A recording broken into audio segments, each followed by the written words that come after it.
Perkenalkan, nama saya Nabila. Saya berprofesi sebagai HRD selama kurang lebih 6 tahun di salah satu perusahaan IT konsultan di Yogyakarta.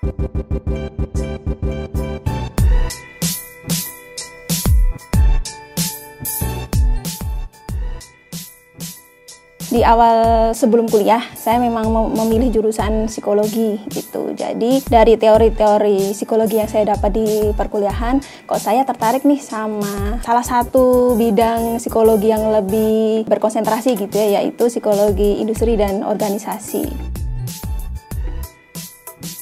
Rekrutmen dan seleksi karyawan baru, kemudian ada kompensasi seperti penggajian, ada insentif, kemudian ada bonus, lalu melakukan pengembangan karyawan seperti melakukan training, kemudian melakukan coaching terhadap karyawan baru maupun karyawan yang sudah berada di perusahaan tersebut. Dan tentu saja ini yang cukup penting, yaitu hubungan industrial.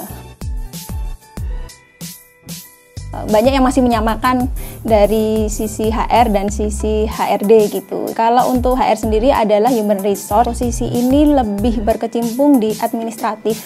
Contohnya saja seperti melakukan database karyawan atau database perusahaan gitu. Kalau untuk HRD yaitu human resource development, untuk perbedaannya lebih luas lagi atau lebih kompleks, yaitu melakukan pengembangan terhadap karyawan maupun organisasi itu sendiri gitu.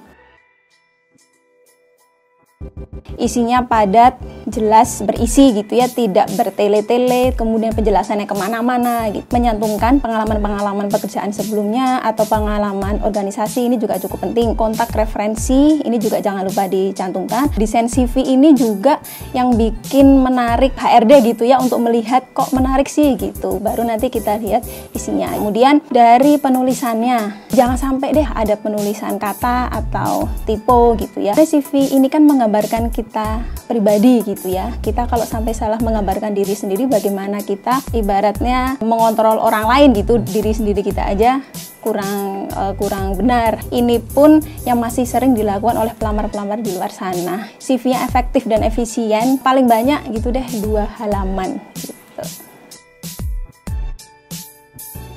Mungkin kalau untuk di Jogja, seorang HR staff sekitar 2,5 sampai 3 juta. Ini yang HR generalis. Kalau untuk yang lebih spesialis, misalnya HR rekrutmen seleksi, kompensasi dan benefit, lebih spesialis, itu bisa sekitar 5 sampai 10 ke atas.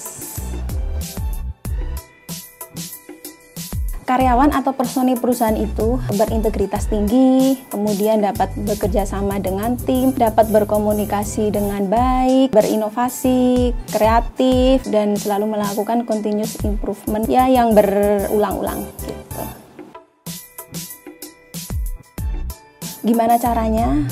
Program-program yang HR lakukan ini selaras dengan visi misi perusahaan, tetapi juga tidak menyurutkan semangat generasi-generasi Z untuk terus berkembang di perusahaan tersebut. Contohnya, melakukan program yang menunjukkan daya kreativitas, kemudian inovasi, selalu melakukan challenge gitu ya terhadap karyawan-karyawan generasi ini agar terus tertantang untuk maju.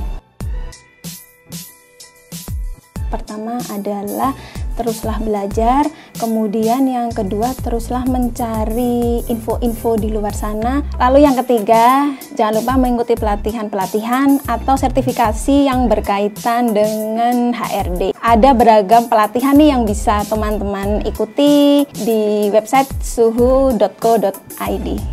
Terima kasih.